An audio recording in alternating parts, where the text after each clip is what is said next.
And you're welcome back. The Ghana AIDS Commission is pushing for an increase in safe-sex sensitization in the wake of the recent spike in HIV infections in Ghana. The latest data released by the Commission shows that 23,495 people tested positive for the virus in the first half of this year alone. The Ashanti region topped the charts in terms of HIV infections, recorded in 2021. Over 73,000 persons in the region are living with the disease. Let's bring in now Director of the Ghana AIDS Commission, Chairman Etuahini, who's joining us via phone. Thank you for your time, sir. Very staggering figures, but starting off from the Ashanti region, is it the case that they are not adhering to the safety protocols, if I may use that word? Yeah, thank you for having me.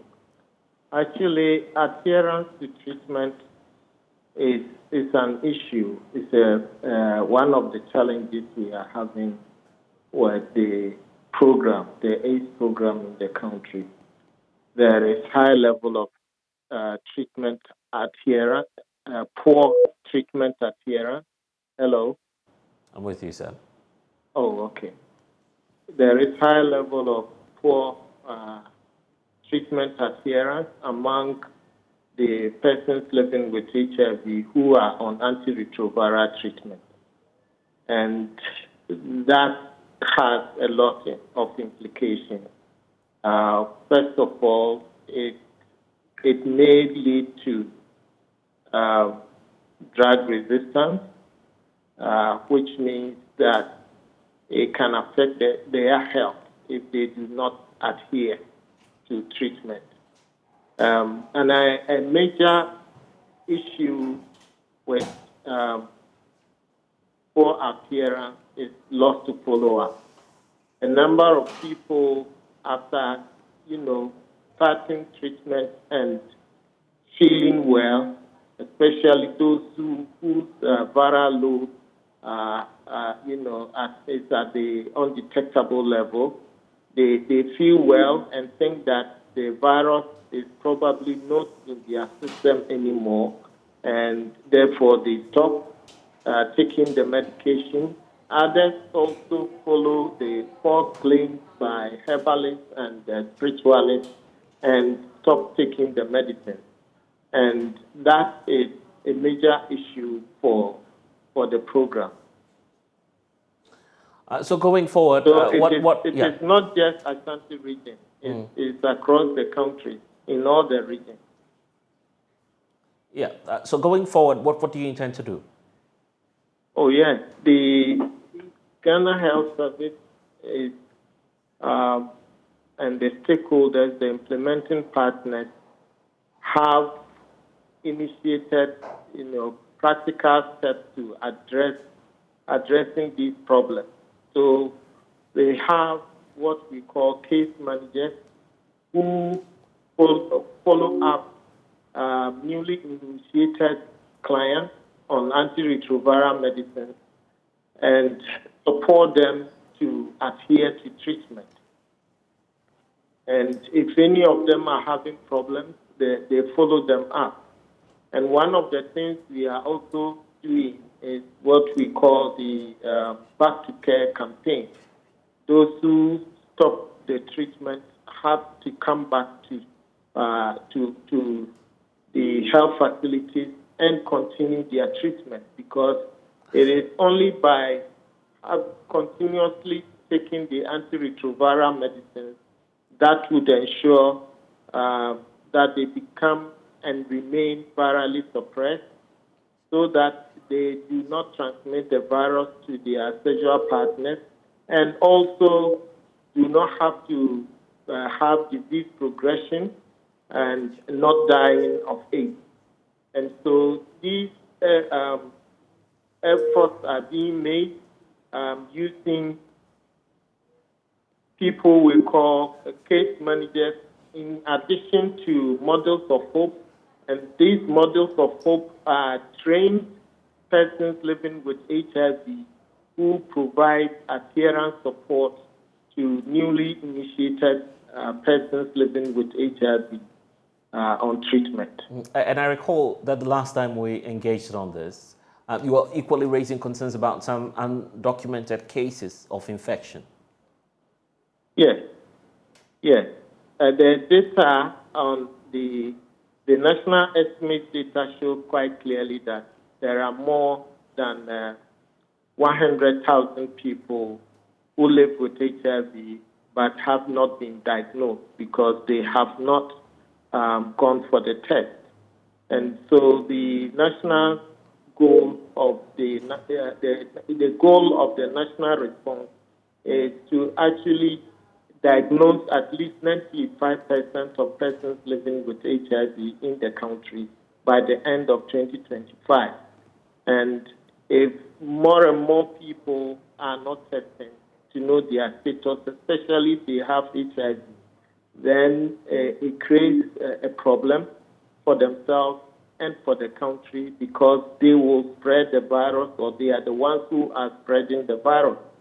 And so it's important that they get to know their HIV status so that they can access treatment, become virally suppressed, and ensure that they do not transmit the virus to their sexual partners. Because if your viral load level is not detectable, it's the same as, having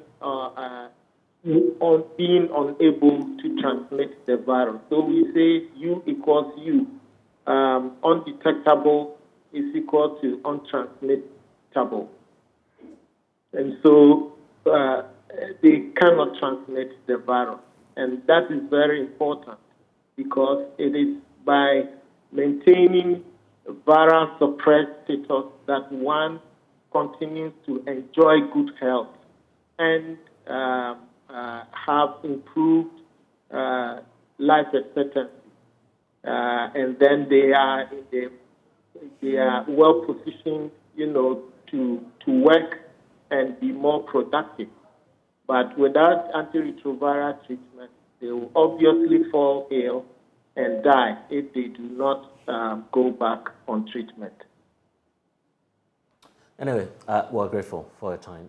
That's Chairman Tahini. He's Director General of the Ghana AIDS Commission, joining us here on the Pulse. Now, Conservation Group Arocha Ghana is reigniting the national conversation on banning plastics. According to the group, the polythene products ought to be given a second policy consideration in terms of an outright ban, given the immense sanitary problems the packaging products are creating for the country. For Arocha Ghana, single-use plastics goes a long way to choke our drains and river bodies in the country, and hence the need to act fast in terms of getting policy to ban its use. Joining me via Zoom now is Deputy Director of Arocha Ghana, Daryl Bosu. Thank you so much for your time here on the Pulse. So let's start off from getting to understand exactly what it is that the problems are associated with this product.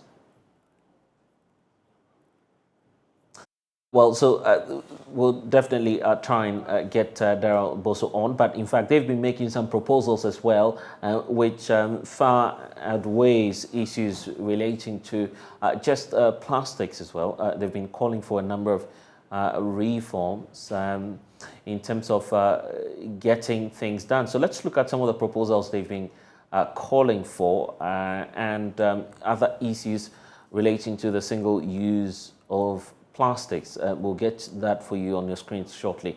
But then we do know that beyond that as well, today happens to be the World Environmental Protection Day. They've been set aside to take a look at issues affecting the environment and keeping it safe for the citizens, not just of Ghana, but around the world.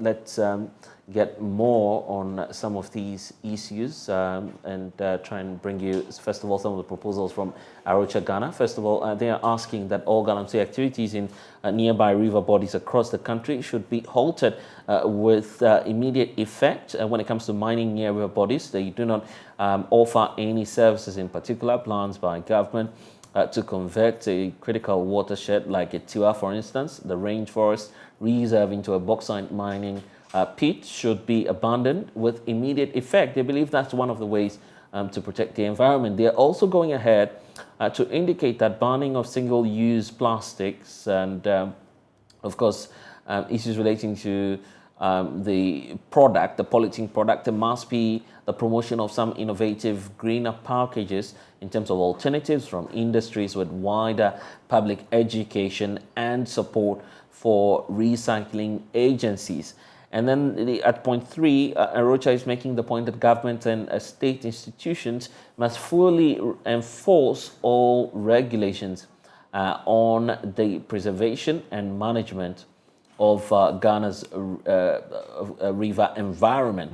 Then there's also a point about the need for inclusive and incentive-based collaboration, engagement with communities neighboring all areas where there are rivers through shared responsibility. Government and state agencies must commit and ensure that there's some sort of transparent share of the benefits to security that's actually accruing from sustainable river management on issues relating to the single use of plastic. So I will get back to all of these demands shortly.